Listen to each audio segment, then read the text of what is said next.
تو خیر وہ بندہ مر گیا، تو اس سے وہ ڈر کے کہ اب تو میری شامت آ جائے گی، لوگوں سے ڈر کے وہ وہاں سے بھاگ گئے تھے موسیٰ علیہ السلام. تو وہاں سے وہ بھاگے تھے جب، تو پھر ظاہر آگے ایک بہت لمبا قصہ چلا. بہرحال اس وقت وہ اس قصے کی بات کر رہے ہیں کہ میرے ایک جرم ہو گیا تھا، ایک غلطی ہو گئی تھی میرے سے، تو میں ڈرتا ہوں کہ وہ مجھے قتل کر دیں گے. تو پھر اللہ تعالیٰ نے فرمایا کہ ہرگز نہیں، تم دونوں جاؤ میری نشانیاں لے کر، ہم تمہارے ساتھ سب کچھ سنتے رہیں گے، یعنی تم نے اکیلے نہیں ہو، ہم تمہارے ساتھ ہیں. تو فرعون کے پاس جاؤ اور اس کو کہو کہ ہم رب العالمین نے ہمیں اس لیے بھیجا ہے کہ تو بنی اسرائیل کو ہمارے ساتھ جانے دے. وہ توحید کے اوپر تھی نا قوم، تو ان کو ایک طرح سے نجات دلانے کے لیے اللہ تعالیٰ نے بندوبست کیا. اور پھر اس کے بعد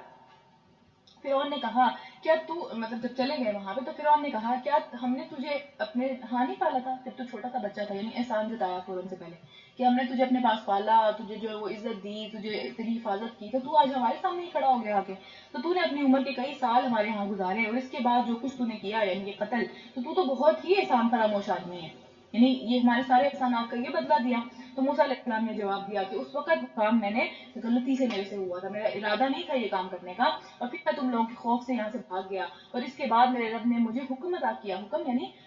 حکمت عطا کی، اور نبوت عطا کی، اس کے اندر مجھے تعلیم دی، کتاب کا علم دیا، مجھے جو ہے وہ دور تک دیکھنے کی صلاحیت دی. سب چیزیں جو ہے وہ حکمت میں آتی ہیں. اور پھر مجھے رسولوں میں شامل فرما لیا. رہا تیرا احسان جو تو نے مجھ پر ابھی بھی جتایا ہے، تو اس کی حقیقت تو یہ ہے کہ تو نے بنی اسرائیل کو غلام بنا لیا تھا. اس وجہ سے اس سے ڈر کے میری ماں نے جو ہے وہ یہ معاملہ کیا کہ مجھے جو ہے وہ ٹوکری میں ڈال دیا. یہ بھی قصہ ہم پڑھ چکے ہیں نا کہ ٹوکری میں ڈال دیا تھا ان کو، اور پھر وہ محل میں پہنچ گئی وہ ٹوکری، اور ظاہر ہے وہ پھر کس طریقے سے ان کو اٹھا لیا گیا. تو اس کی حقیقت تو یہ ہے کہ اگر بنی اسرائیل کو تم نے جو ہے وہ غلام نہ بنایا ہوتا تو میری پرورش میری ماں کے گھر پہ ہی ہوتی. ظاہری سی بات ہے، پھر کون تمہارے پاس مجھے لے کے آ جاتا نا. تو پھر انہوں نے کہا اور یہ رب العالمین کیا ہوتا ہے؟ یعنی اس نے کبھی نام نہیں سنا تھا، کیونکہ فرعون اپنے آپ کو رب کہتا تھا نا، لوگ اس کو سجدہ کرتے تھے، اس کا اپنا ہی ایک دین تھا. تو پھر موسیٰ علیہ السلام نے جواب دیا آسمانوں اور زمین کا رب اور ان سب چیزوں کا رب جو کہ آسمان اور زمین کے درمیان میں ہے، اگر تم یقین کرنے والے ہو، اگر تم ایمان والے ہو تو تم اس بات کو مانو گے. تو فرعون نے اپنے ارد گرد کے لوگوں سے کہا کہ سنتے ہو، یعنی اس کا جو انداز تھا وہ بہت زیادہ ٹونٹنگ قسم کا تھا، وہ طنز کر رہا تھا اس بات کے اوپر. تو موسیٰ علیہ السلام نے کہا، پھر موسیٰ علیہ السلام نے اپنی بات جاری رکھی کہ تمہارا رب بھی اور تمہارے ان آباء و اجداد کا رب بھی جو گزر چکے ہیں، جن کے دین کو تم فالو کرتے چلے جا رہے ہو، ان سب کا رب تھا وہ، ان سب کا تمہارا بھی اب دنیا میں رب ہے اور ان کا بھی وہی رب ہے. تو فرعون نے سب سے کہا کہ تمہارے یہ رسول صاحب جو تمہاری طرف بھیجے گئے ہیں بالکل ہی پاگل معلوم ہوتے ہیں. یہ اتنے بڑے بڑے جو رسول تھے، اتنے بڑے بڑے اللہ تعالیٰ کے پیغمبروں کو اتنا زیادہ برے طریقے سے جھٹلایا گیا. تو پھر ہم ایک چھوٹا سا کام کرنے لگتے ہیں، ہمارے لوگ کچھ کہنے لگتے ہیں، ہم فٹافٹ اس چیز سے پیچھے ہٹ جاتے ہیں کہ نہیں کریں گے، لوگ کیا کہیں گے. تو دیکھیے اتنے بڑے بڑے رسولوں کو جھٹلایا گیا ہے، اس میں کچھ کوئی بات نہیں، لوگوں کی باتیں سننے سے کیا چلا جاتا ہے، کچھ بھی نہیں. تو پھر آگے چلتے ہیں. فرعون نے کہا کہ تمہارے یہ رسول صاحب جو تمہاری طرف بھیجے گئے ہیں بالکل ہی پاگل معلوم ہوتے ہیں. یعنی موسیٰ علیہ السلام نے کہا مشرق، وہ رکے نہیں اپنی بات سے، انہوں نے بات پوری کی اپنی کہ یہ یہاں پہ جو بھی بولتا چلا جا رہا ہے وہ میرا مسئلہ نہیں ہے. جسے سننا ہے، جس نے واقعی میں اس چیز سے کسی کو فائدہ ہو سکتا ہے، اس نے میری بات سن کے فائدہ اٹھا لینا ہے اس چیز سے، تو بات نہیں چھوڑنی. اور لوگوں کی باتیں کرنے اور لوگوں کے مذاق اڑانے سے جو ہے وہ متاثر نہیں ہونا چاہیے کہ واقعی اب لوگ جو ہے وہ مجھے ایسے کہہ دیں گے، میں نے یہ کہہ دیا تو لوگ یہ باتیں کریں گے. تو پھر آگے چلتے ہیں کہ موسیٰ علیہ السلام نے کہا مشرق اور مغرب اور جو کچھ ان کے درمیان میں ہے، ان سب کا رب ہے وہ. اگر تم لوگ کچھ عقل رکھتے ہو تو تم اس بات کو پہچان لو گے. تو فرعون نے کہا کہ اگر تو نے میرے اور میرے سوا کسی اور کو معبود مانا تو تجھے بھی ان لوگوں میں شامل کر دوں گا جو کہ قید خانوں میں پڑے سڑ رہے ہیں. دھمکی لگائی نا. اب پہلے تو مذاق سے کام نہیں بنا تو دھمکی تک آ گیا. یہی کرتے ہیں نا ہم بھی، جب مذاق اڑانے پہ، جب کسی چیز کو نہیں ماننا پہلے اس کا مذاق اڑاتے ہیں، جب مذاق اڑانے سے کام نہیں بنتا پھر دھمکیوں پہ، نقصان پہنچانے پہ، اس طرح کی چیزوں پہ آ جاتے ہیں. تو اس نے بھی یہی کیا. تو موسیٰ علیہ السلام نے کہا اگرچہ میں لے آؤں تیرے سامنے ایک کھلی نشانی، ایک کھلا معجزہ، پھر بھی تو یہ کہے گا مجھے. تو پھر فرعون نے کہا اچھا اگر تو سچا ہے تو لے آ. تو اس کی زبان سے نکلتے ہی موسیٰ علیہ السلام نے اپنا عصا پھینکا. ہم پہلے پڑھ چکے ہیں نا کہ عصا کے ساتھ کیا ہوا تھا، ان کی جو لاٹھی تھی وہ جب پھینکتے تھے وہ تو وہ ایک بڑے اژدہے میں کنورٹ ہو جاتی تھی. تو اللہ تعالیٰ کی طرف سے معجزہ تھا یہ ان کے لیے. پھر موسیٰ علیہ السلام نے اپنا عصا پھینکا اور وہ یکایک دیکھتے ہی دیکھتے ایک بہت بڑا سانپ بن گیا، ایک بہت بڑا اژدہا بن گیا. پھر اس نے اپنا ہاتھ اپنی بغل کے اندر سے، اپنی انڈر آرم میں سے نکالا اور وہ سب دیکھنے والوں کے لیے سورج کی طرح چمک رہا تھا، اتنا چمکیلا ہو گیا ایک دم سے دیکھتے دیکھتے. تو رکو نمبر 3، فرعون نے اپنے ارد گرد کے سرداروں سے بولا کہ یہ شخص بہت ہی بڑا کوئی جادوگر لگتا ہے مجھے، پھر چاہتا ہے کہ اپنے جادو کے زور سے یہ کرشمے دکھا کے تمہیں تمہاری ملک سے نکال دے، تمہیں جو ہے وہ تمہاری حکومت سے پیچھے کر دے. تو اب بتاؤ کہ کیا کرنا چاہیے اس بارے میں نا. مشورہ لیا. پھر انہوں نے کہا کہ اسے اور اس کے بھائی کو روک لے اور شہروں کے اندر سارے ارد گرد جو لوگ ہیں ان کو اپنے فوجی بھیجے ارد گرد لوگوں کو بتانے کے لیے، تاکہ ہر سیانے جادوگر کو آپ کے پاس لے آئے۔ چنانچہ روز مقررہ وقت کے اوپر جادوگر اکٹھے کر لیے گئے اور لوگوں سے کہا گیا، یعنی اس نے جو فوجی بھیجے تھے نا، وہ صرف لوگوں کو، جادوگروں کو بلانے کے لیے نہیں بھیجے تھے، لوگوں کو بھی اکسانے کے لیے بھیجے تھے، کیونکہ باہر تک بات پہنچ گئی تھی کہ کوئی نبی آ چکا ہے اور اب جو ہے وہ اس نے یہ دعویٰ کیا، اس کے بعد یہ معجزے ہیں، تو اس کو ڈر لگ گیا کہ بھائی لوگ جو ہے وہ اس کی فالوئنگ نہ کرنے لگے، تو اس کو پورا یقین تھا کہ جادوگر جو ہے وہ جیت جائیں گے، تو اس نے کہا، لوگوں کو بھیجا کہ اکسانے کے لیے نا، ان کو اس چیز کے اوپر لے کے آنے کے لیے کہ چلو چلو مقابلہ دیکھنے کے لیے چلو، کیونکہ جادوگروں کا دین ہی ٹھیک ہے، یعنی جو دین جس کے اوپر ہم ہیں، یعنی فرعون کو خدا ماننا، وہی دین ٹھیک ہے، وہ ثابت ہونے والا ہے، آج دیکھنا چاہیے ہمیں جا کے نا۔ تو جب جادوگر میدان میں آئے تو انہوں نے فرعون سے کہا کہ ہمیں انعام تو ملے گا نا جب ہم جیت جائیں گے، تو اس نے کہا کہ ہاں، تم درباریوں میں شامل ہو جاؤ گے، بڑے بڑے جس طرح وزیر بن جاؤ گے میرے۔ تو موسیٰ علیہ السلام نے کہا، پھینکو جو کچھ تمہیں پھینکنا ہے۔ انہوں نے فوراً سے اپنی رسیاں اور لاٹھیاں پھینک دیں اور بولے، فرعون کی رحمت سے، فرعون کے جو جل و جلال سے، یعنی وہ ظاہر ہے اس کو رب مانتے تھے نا، تو ہم ہی غالب رہیں گے۔ انہوں نے فرعون کا نام لیا، جیسے ہم تو بسم اللہ پڑھتے ہیں نا، اللہ کا نام لیتے ہیں، تو پھر موسیٰ علیہ السلام نے اپنا عصا پھینکا تو یکا یک وہ ان سارے جھوٹے کرشموں کو ہڑپ کرتا چلا گیا۔ اس کے اوپر سارے جادوگروں کو پتہ چل گیا کہ یہ جادو نہیں ہے۔ لیکن ایک ہیرے کی پہچان نا جوہری کو ہی ہوتی ہے، اس کے علاوہ باقی ہم سب اس کو جو ہے وہ کوئی پتھر سمجھ رہے ہوتا ہے ویسے ہی، کیونکہ ہمیں اس کی پہچان نہیں ہے۔ تو جو جادو کرتے ہیں ان کو اچھی طرح پتا تھا کہ کون سی چیز جادو ہے اور کون سی چیز جادو نہیں ہے۔ تو جیسے ہی انہوں نے یہ چیز دیکھی کہ وہ جادو نہیں ہے جس کی وہ بات کر رہا تھا، اور ان کو نظر آ گیا کہ یہ اللہ کی طرف سے معجزہ ہے، ایسا ہو نہیں سکتا، تو پھر وہ بے اختیار سجدے میں گر پڑے اور بول اٹھے کہ مان گئے، ہم ایمان لے آئے رب العالمین کے اوپر، اور موسیٰ اور ہارون کے رب کے اوپر ہم ایمان لے آئے۔ فرعون نے کہا، تم موسیٰ علیہ السلام کی بات مان گئے اس سے پہلے کہ میں تمہیں اس کی اجازت دیتا؟ میری اجازت کے بغیر تم نے یہ کام کیا؟ ضرور یہ تمہارا بڑا ہے، تمہارا گرو ہے، تمہارا لیڈر ہے، جس نے تمہیں جادو سکھایا ہے، اور تم سب کا یہ پلان ہے جو تم کر رہے ہو۔ تو اچھا، ابھی میں تمہیں بتاتا ہوں، اور تمہارے جو سارے جو ہاتھ اور پاؤں ہیں وہ مختلف سمتوں سے کٹواؤں گا۔ پہلے بھی ہم اس بارے میں بات کر چکے ہیں، بہت دفعہ یہ ذکر ہوا ہے کہ مختلف طرف سے اگر پورا نہ کاٹا جائے، صرف گہرے گہرے کٹس لگائے جائیں تو اس سے تکلیف ہوتی ہے نا، بندہ مرتا نہیں ہے، تکلیف ہوتی ہے، تو اس کا مطلب تھا کہ تکلیف دے موت دوں گا تمہیں میں، اور پھر اس کے بعد تم سب کو جو ہے وہ سولی کے اوپر چڑھا دوں گا، پھانسی دے دوں گا۔ تو انہوں نے جواب دیا، ہمیں کچھ پرواہ نہیں ہے، ہم اپنے رب کے حضور پہنچ جائیں گے تو دنیا میں عذاب دے سکتا ہے نا، ہم اپنے رب کے پاس چلے جائیں گے، ایمان کی حالت میں جب اپنے رب کے پاس جائیں گے تو وہ ہمارے ساتھ برا نہیں کرے گا، اور پھر ہمیں توقع ہے کہ ہمارا رب ہمارے گناہوں کو معاف کر دے گا، کیونکہ وہ ہم سب سے پہلے ایمان لے آئے، اس پوری قوم کے اندر سب سے پہلے وہی جادوگر جو کہ مقابلے پہ کھڑے ہوئے تھے، ان کا دل آدھے سیکنڈ کے اندر پھر گیا اور وہ سب کے سب ایمان لے آئے، اور اتنا پکا ان کا ایمان ہو گیا کہ انہوں نے کہا ہمیں جان کی بھی پرواہ نہیں ہے۔ تو اللہ تعالیٰ سے ہمیشہ دلوں کی جو ہے وہ ایک جم جانا مانگنا چاہیے، جیسے بہت دفعہ میں دعا بھی پڑھاتی ہوں، یا مقلب القلوبی ثبت قلبی علی دینک، کیونکہ ایک سیکنڈ کے اندر اندر دن کہیں سے کہیں پھر جاتا ہے دل، یعنی جو کفر ہے اس سے ایمان کی طرف بھی آ سکتا ہے اور ایمان سے کفر کی طرف بھی جا سکتا ہے، اس لیے ہمیشہ یہ دعا مانگتے رہنا چاہیے اپنے دل کے لیے۔ رکو نمبر 4، ہم نے موسیٰ علیہ السلام کو وحی بھیجی کہ راتوں رات میرے بندوں کو لے کر نکل جاؤ، یعنی بنی اسرائیل کو، اور تمہارا پیچھا کیا جائے گا۔ اس پر فرعون نے اپنی فوجیں جمع کر لی اور شہروں کے اندر فوجی بھیج دیے سارے کی ساری جگہوں پہ، اور کہا کہ یہ کچھ مٹھی بھر لوگ ہیں اور انہوں نے ہمیں بہت ناراض کیا ہے، ان کی ساری حرکتیں، ان کی ساری باتیں بہت بری لگی ہیں ہمیں، تو انہیں شدید ترین سزا دی جائے گی سب کو، کیونکہ ان کی قوم کے اندر سے ایک بندہ آ گیا اور یہ سارے معاملات نا، کیونکہ بنی اسرائیل سے تعلق تھا نا حضرت موسیٰ علیہ السلام کا، اور ہم ایک ایسی جماعت ہے کہ جس کا کام ہر وقت جو کرنا رہنا ہے، ہم ہر وقت دیکھیں گے کہ کیا ہو رہا ہے، تو اس طرح ہم انہیں ان کے باغوں اور چشموں اور خزانوں اور ان کی بہترین قیام گاہوں سے نکال لائے، بنی اسرائیل کو جو دریا کراس کیا تھا انہوں نے۔ پھر اس کے بعد نہیں، بنی اسرائیل کی یہاں بات نہیں ہو رہی، یہاں پہ فوجیوں کی بات ہو رہی ہے، وہ سب کے سب ان کے پیچھے چلنے کے لیے اپنے سارا آرام اور سب کچھ چھوڑ کے نکل آئے، پوری قوم نکل آئی اس بنی اسرائیل کو پکڑنے کے لیے، تو اللہ تعالیٰ ان کی موت لے کے جا رہی تھی نا انہیں، کیونکہ سمندر کے درمیان میں انہوں نے ڈوبنا تھا، تو ان کی موت جو ہے ان کو بہترین ان کے گھروں سے، جس کے اوپر بہت فخر تھا، اپنی اچھی اچھی بلڈنگوں پہ اور باغوں سے، سب جگہوں سے نکل آئے ایک مشن کے لیے، اور وہ مشن کیا تھا اصل میں؟ تو موت کی طرف جا رہے تھے، تباہی کی طرف جا رہے تھے نا، تو پھر یہ ہوا ان کے ساتھ، اور پھر اسی طرف بنی اسرائیل کو ہم نے ان سب چیزوں کا وارث کر دیا، جو اللہ کے سامنے جھکا وہ چاہے جتنا بھی مجبور ہو، جتنا بھی مظلوم ہو، اللہ تعالیٰ اس کو ہی وارث بنا دیتے ہیں اس چیزوں کا جس کے اوپر لوگ فخر کر رہے ہوتے ہیں اور اللہ کے آگے نہیں جھکتے ہیں۔ تو پھر صبح ہوتے ہی یہ لوگ ان کے تعاقب میں چل پڑے، سارے نکل آئے، ایک ایک بندہ نکل آیا اس قوم کا۔ تو پھر جب دونوں گروہوں کا آپس میں آمنا سامنا ہوا تو موسیٰ کے ساتھی یعنی بنی اسرائیل چیخ اٹھے، یعنی موسیٰ علیہ السلام کو کوسنے لگے، بہت زیادہ انہوں نے کوسا کہ بھئی تم ہمیں نکال کے لے آئے، ہم تو وہیں ٹھیک تھے غلامی میں، تم ہمیں یہ کس طرح کی امیدیں دے کے لے آئے، اب سامنے تو وہ سمندر ہے تو کدھر جائیں گے، اب کیا مسئلہ ہے؟ تو پھر وہ چیخ اٹھے کہ ہم تو پکڑے گئے، تو موسیٰ علیہ السلام نے کہا کہ ہرگز نہیں، میرے ساتھ میرا رب ہے اور وہ ضرور میری رہنمائی کرے گا. ان کا یقین دیکھیں, نہیں پتا کہ کیسے رہنمائی ہوگی, لیکن بس پتا ہے کہ ہو جائے گی, پتا ہے کہ راستہ بن جائے گا, کہیں نہ کچھ نہ کچھ ہو جائے گا. سامنے دریا ہے, پیچھے فوج ہے, اور اتنی بڑی قوم آپ کو کوسی جا رہی ہے کھڑی, اور آپ انہیں قوم کے اندر سے ایک بندہ بھی آپ کے حق میں نہیں بول رہا, لیکن آپ کو بس اللہ پہ یقین ہے. یہ دیکھیں, یہ یقین تھا رسولوں کا. پھر اس کے بعد ہم نے موسیٰ علیہ السلام کو وحی کے ذریعے حکم دیا کہ مار اپنا عصا سمندر کے اوپر. یکا یک سمندر پھٹ گیا, اور ہر ٹکڑا اس کا, یعنی دونوں ٹکڑے جب درمیان میں راستہ بنا, دونوں ٹکڑے ایک عظیم الشان پہاڑ کی طرح ہو گئے, کھڑے ہو گئے اوپر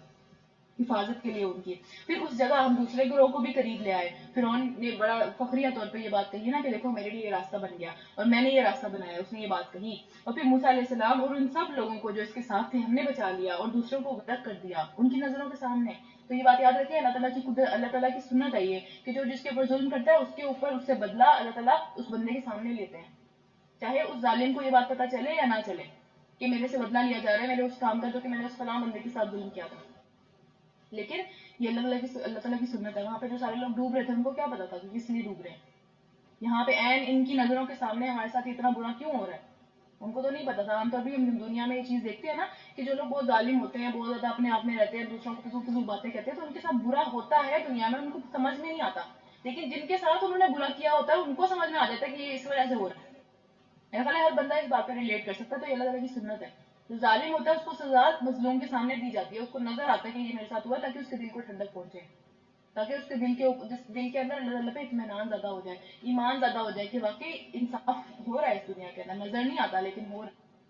ٹھیک ہے, آگے چلتے ہیں. اس واقعے میں ایک نشانی ہے, مگر ان لوگوں میں سے اکثر ماننے والے نہیں ہیں. اور حقیقت یہ ہے کہ تیرا رب زبردست بھی ہے اور رحیم بھی ہے. رکو نمبر 5. اور انہیں ابراہیم کا قصہ سناؤ جبکہ اس نے اپنے باپ اور اپنی قوم سے پوچھا تھا کہ یہ کیا چیزیں ہیں جن کو تم پوچھتے ہو, بتوں کی بات ہو رہی ہے. تو انہوں نے جواب دیا, یہ کچھ بت ہیں جن کی ہم پوجا کرتے ہیں اور انہی کی سیوا میں, انہی کے تقدس میں لگے رہتے ہیں. تو انہوں نے پوچھا کیا یہ تمہاری بات سنتے ہیں جبکہ تم انہیں پکارتے ہو, یا یہ تمہیں کوئی فائدہ یا نقصان پہنچا سکتے ہیں؟ تو پھر انہوں نے جواب دیا کہ نہیں, بلکہ ہم تو صرف اس لیے یہ کام کرتے ہیں کیونکہ ہمارے باپ دادا ایسا کرا کرتے تھے, ہم نے ان کو ایسا کرتے ہوئے دیکھا ہے ہمیشہ. تو پھر اس پر ابراہیم علیہ السلام نے کہا, کبھی تم نے آنکھیں کھول کر اس چیز کو بھی دیکھا ہے جن کی بندگی تم اور تمہارے باپ دادا بجا لاتے رہے ہو؟ کبھی دیکھا ہے کہ یہ اس قابل ہے کہ ان کی بندگی کی جائے؟ ہاتھوں سے بناتے ہو ان کو اپنے. اور پھر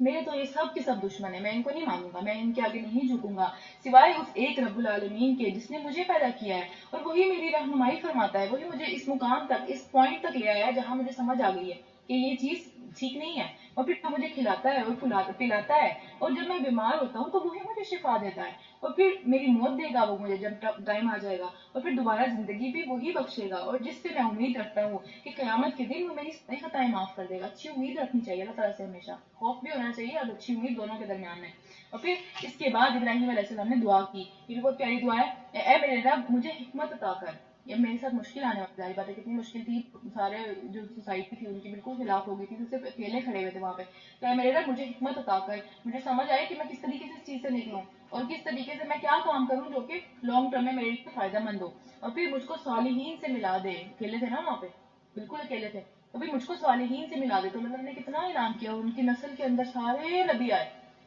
کتنے صالحین مل گئے ان کو, اپنے اپنے رشتہ داروں کو چھوڑنے کا کیا اللہ تعالیٰ نے ان کو سب وہ دیا, اجر دیا. اور پھر بعد میں آنے والوں میں میری سچی ناموری عطا کر مجھے, کہ مجھے یاد رکھیں. دیکھیں آج تک ہم حضرت ابراہیم کو یاد رکھتے ہیں, قرآن میں بار بار بار بار اللہ تعالیٰ حضرت ابراہیم کی تعریف کرتے ہیں, تو ان کی دعا قبول ہوئی ہے یہ والی. اور مجھے جنت کے وارثوں میں شامل فرما, جنت میرے لیے لکھتے, مجھے وراثت میں ملے جنت. اور پھر میرے ماں باپ کو معاف کر دے, بے شک وہ گمراہ لوگوں میں سے ہیں, اور مجھے اس دن رسوا نہ کرنا جبکہ سب لوگ کھڑے کیے جائیں گے زندہ کر کے, جبکہ نہ کوئی مال فائدہ دے گا نہ اولاد, سوائے اس شخص کے جو کہ اچھے دل کے ساتھ آئے, نیک اور اچھی فطرت کے اوپر وہ آپ کے سامنے حاضر ہو. یعنی اس نے پوری زندگی کے اندر اپنے دل کو خراب نہیں کیا, اپنے دل کو جو ہے وہ گناہوں سے آلودہ نہیں کیا, اس کا دل کالا نہیں ہو گیا, اس کے دل کے اوپر مکھر نہیں لگی, وہ غلطیاں کرتا اور واپس پلٹتا رہا. تو پھر سوائے اس بندے کے جس کا دل اس طرح کا ہو, اللہ کے حضور حاضر ہو, سوائے اس کو اس کے علاوہ کوئی چیز فائدہ نہیں دے گی اس دل کے ساتھ, کیونکہ اس دل کے ساتھ اعمال بھی ہوں گے, ظاہر سی بات ہے. تو پھر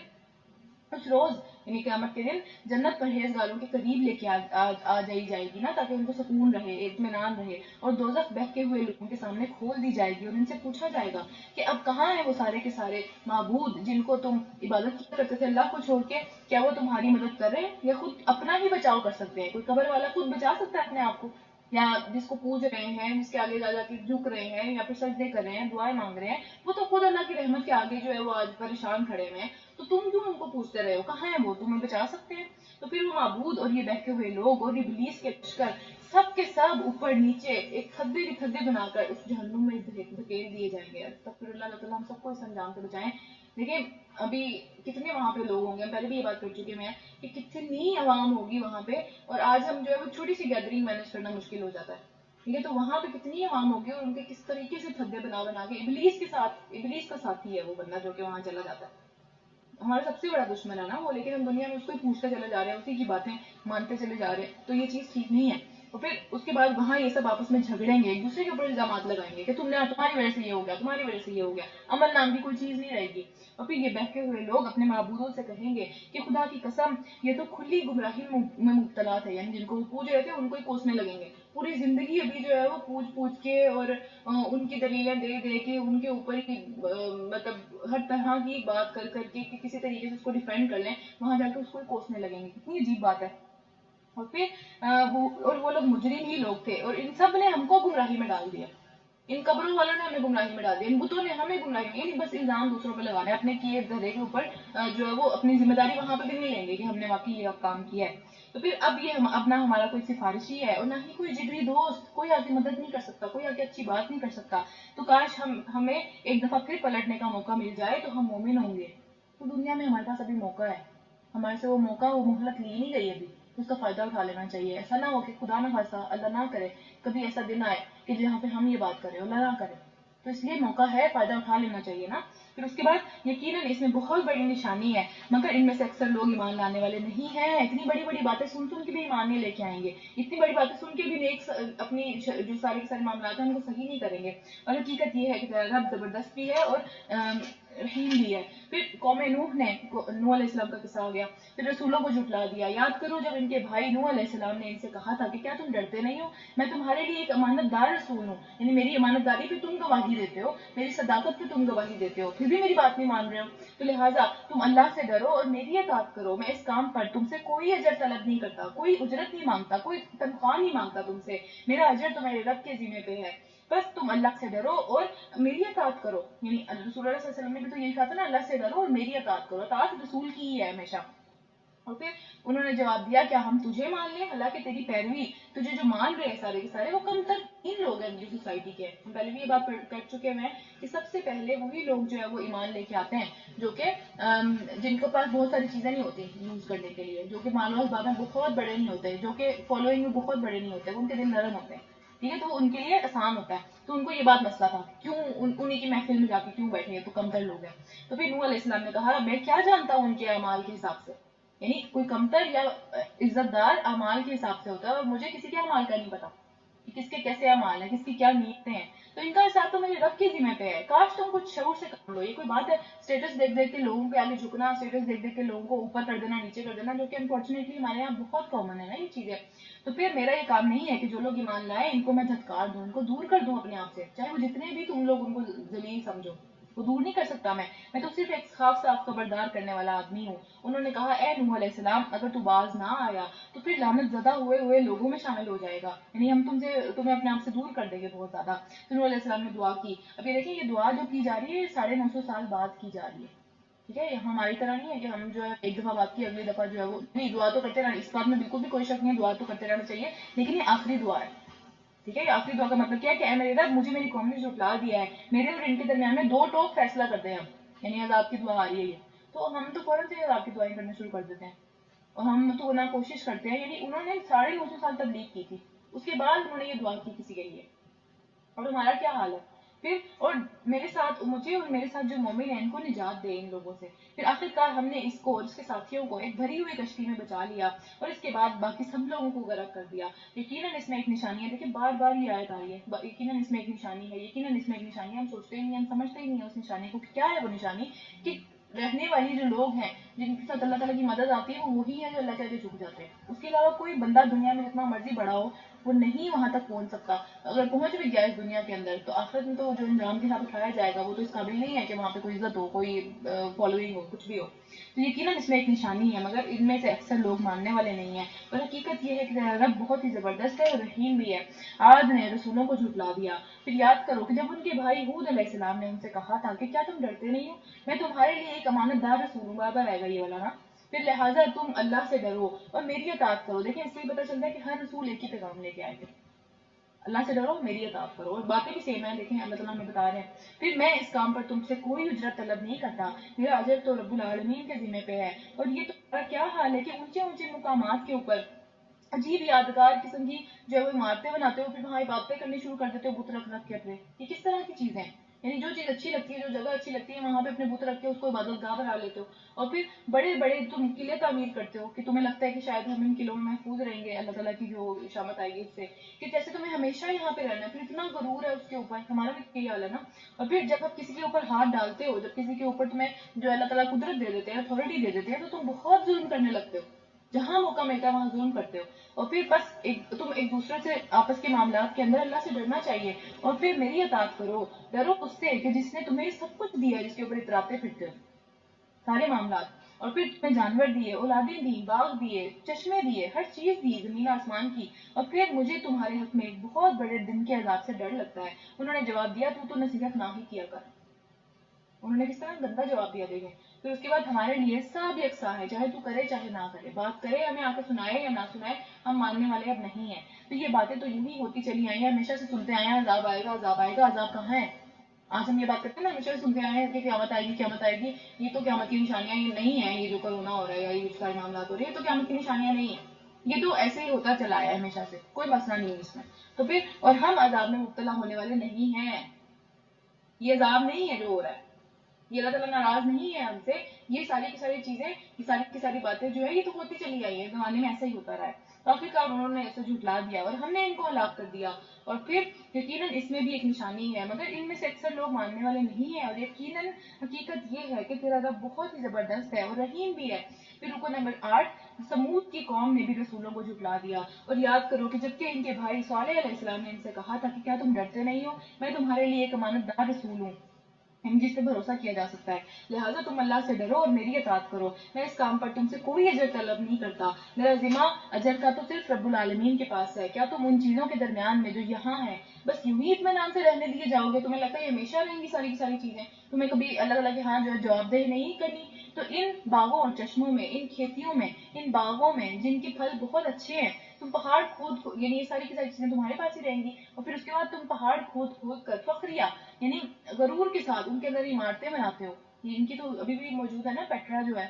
جارڈن کے اندر, وہ ابھی بھی ہیں, یہ ساری عمارتیں بھی موجود ہیں. تو پھر اللہ تعالیٰ سے ڈرو اور میری اطاعت کرو. ان سرکش لوگوں کی اطاعت نہ کرو جو زمین میں فساد برپا کرتے ہیں اور کوئی اچھا کام نہیں کرنے دیتے کسی کو بھی. ان کے پیچھے نہیں چلنا چاہیے ایسے لوگوں کے پیچھے. تو انہوں نے جواب دیا کہ تو ایک محض جادو زدہ آدمی ہے, تیرے پہ تو کسی نے جادو کر دیا جو تم عجیب عجیب باتیں آ کے ہمیں کہنے لگے ہو.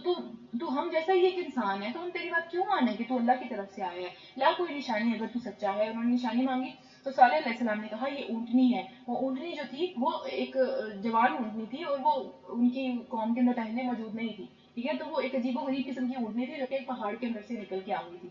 پہاڑ کے اندر سے وہ آؤٹ آف بلو اللہ تعالیٰ کی طرف سے نکل کے آ گئی. تو پھر ایک دن اس کا پانی پینے کا, اب ظاہری بات ہے جب بھی کوئی اللہ تعالیٰ نعمت دیتے ہیں اس کے ساتھ آزمائش آ جاتی ہے. آزمائش کیا تھی کہ ایک دن پورا دن صرف یہی پانی پیے گی, ہر پانی پینے کی جگہ سے, اور پھر ایک دن تم سب پانی پیو گے. لیکن وہ کرتی کیا تھی کہ سارا پانی پی جاتی تھی. تو آزمائش آ گئی نا. پھر اس کو ہرگز نہ چھیڑنا ورنہ ایک بہت بڑے دن کا عذاب تم کو آ لے گا. مگر انہوں نے اس کی کوچے کاٹ دی, اس کے پاؤں کاٹ دیے سارے کے سارے, اور پھر ایسا اس کو تڑپا کے مار دیا نا. اس میں سے ایک شخص نے مارا تھا لیکن باقی کسی نے روکا بھی نہیں, تو سب پہ عذاب آ گیا.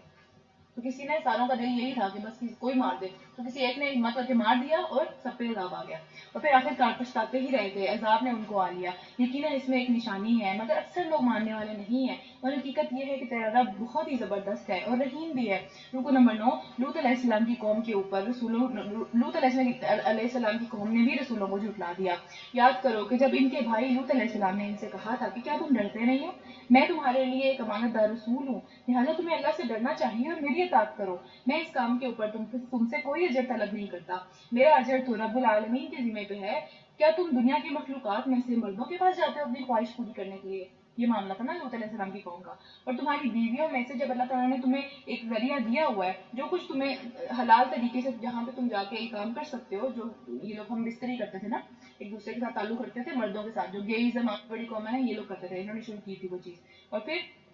تمہاری بیویوں میں سے تمہارے رب نے تمہارے لیے جو کچھ پیدا کیا ہے، اس کو تم چھوڑ دیتے ہو، اس اصل چیز کو چھوڑ دیتے ہو، بلکہ تم تو حد ہی سے زیادہ گزر گئے ہو. تو انہوں نے کہا اے لوط علیہ السلام، اگر تو اس باتوں سے باز نہ آیا تو تمہیں ہم اپنی بستیوں سے نکال دیں گے، تمہیں جلا وطن کر دیں گے نا. تو ان میں تو بھی پھر اس کے بعد اس نے کہا، یعنی لوط علیہ السلام نے، تمہاری کرتوتوں کے اوپر جو لوگ، میں بہت زیادہ کور رہا ہوں، مجھے بہت بری لگ رہی ہے یہ بات جو تم لوگ کرتے چلے جا رہے ہو اور میرے روکنے سے بھی نہیں رک رہے. تو پھر انہوں نے دعا کی کہ پھر اے پروردگار، مجھے اور میرے اہل عیال کو ان بد کردار لوگوں سے نجات دے دے. پھر آخرکار ہم نے اسے اور اس کے سب اہل عیال کو بچا لیا، سوائے اس کی بیوی کے جو کہ پیچھے رہ جانے والوں میں سے تھی. یعنی دیکھیں بیویاں بھی نہیں مانتی نا، کتنا قریبی تعلق ہوتا ہے، پھر بھی بیویاں بھی نہیں مانتی، اور بعض اوقات ہم دیکھتے ہیں کہ اولاد بھی نہیں مانتی. تو پھر یہ آزمائش ہو جاتی ہے نا انسان کے اوپر. اور پھر کیا ہے کہ پھر باقی لوگوں کو ہم نے تباہ کر دیا اور ان کے اوپر برسائی ایک برسات، کس چیز کی؟ پتھروں کی، پکے ہوئے پتھروں کی، نشان زدہ پتھروں کی. ہر پتھر کے اوپر جس کے اوپر اس نے گرنا تھا اس کا نام لکھا ہوا تھا، وہ چیرتا چلا گیا ان سب کو. اور پھر بڑی ہی بری بارش تھی جو ان ڈرائے جانے والوں کے اوپر نازل کی گئی، یعنی ان کو ڈرایا گیا تھا، ان کے اوپر کوئی ظلم نہیں کیا گیا تھا، ان کو پتا تھا یہ معاملہ ہو جائے گا لیکن جان بوجھ کے اس سے آگے اڑے ہوئے تھے. تو پھر یقیناً اس میں بھی نشانیاں ہیں، مگر ان میں سے اکثر لوگ ماننے والے نہیں ہیں. اور حقیقت یہ ہے کہ رب بہت ہی زبردست بھی ہے اور رحیم بھی ہے.